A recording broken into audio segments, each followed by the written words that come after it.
This piece has been outside. I have not ground a window into it. If anybody is interested in me not grinding a window into any of these or any other specimens, they should contact me immediately, because I can't get any response other than negativity and denial unless I show the interiors of them. So obviously science is kind of more gear orientated towards grants, I believe, than actual new discoveries, possibly. So I guess it depends. This has a very faded crust of whatever the components are. It's very minimal to non-magnetic, yet I can see sparkles, whether they are gemmy and just a tiny traces of metallic showing through. This has a lot of lines, flow lines, whatever the trajectory, whether it was no matter what, there's a lot of these are volcanic, whether they're meteorites or not, they still have volcanic trajectory. This has some conglomerates, some shock impact veins. It has various regmaglyphs. It has a nice flight orientated path. It has flow lines. Those things. I don't have my steel toe boots on. Do your own OSHA. All right, and then I have some little orange peel. It's getting gouged just from sliding around like that. It gets marred, but fortunately that's just a little bit of paint from this. It'll come off with a brush easily. I'm going to go ahead, if this will pick it up or not, show that it does have glittery gem and metallics.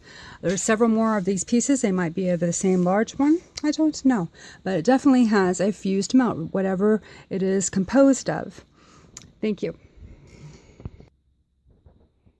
One thing I notice a lot of people say in trying to search and discover whether things they have found, purchased, inherited, or stumbled across in browsing is or is not of extraterrestrial origin, or whether it is terrestrial origin. They say, oh, that's an earth rock. Well, technically, and I think that it's important that people know this, it can be an anywhere rock.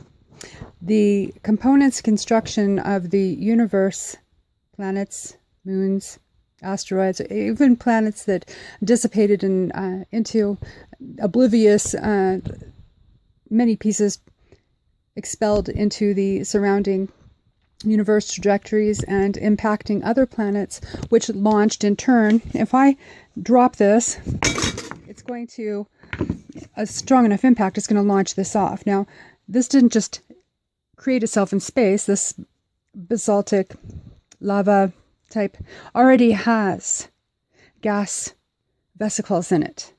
It did not get this in space. If a large enough conglomerates are heat, impact, velocity heated to have a fusion on an exterior, even if the fusion after millions of years, potentially has worn off, it is still fused.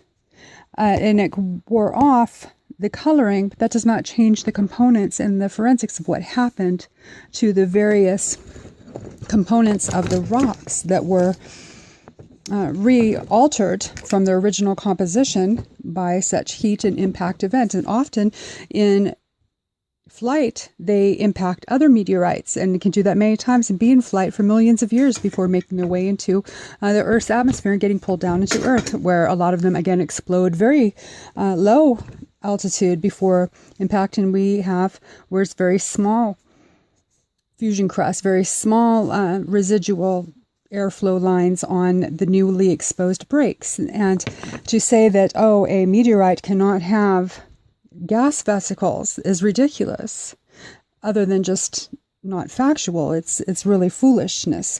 But, you know, most people would not realize that unless seeing and knowing how it works. These have already been formed. Whether or not they are heated enough in what size conglomerates in a meteorite hit, expelling them into space, where they might have other impacts, other melting and cooling episodes, to whether or not the holes will be sealed, or whether the whole entire component will be melted. There are both. They've been documented, breccia and conglomerates, and then full melts. So it is not speculation, and there is no rock, mineral, gem on Earth that is only indigenous to Earth and nowhere else in the billions of other planets, moons, and asteroids. So we don't need to let folklore, mythology, and lack of travel ability and information create junk science, mythological science, science fiction. We're not doing that. We are doing forensics to find what pieces have originated elsewhere in the same makeup, construction, conglomerates, types, and then had events and make their way into a meteorite hit and bring them to our soil to find. Thank you. I know you understand, because you're not dumb or you wouldn't be watching these. Nobody's perfect. We never quit learning.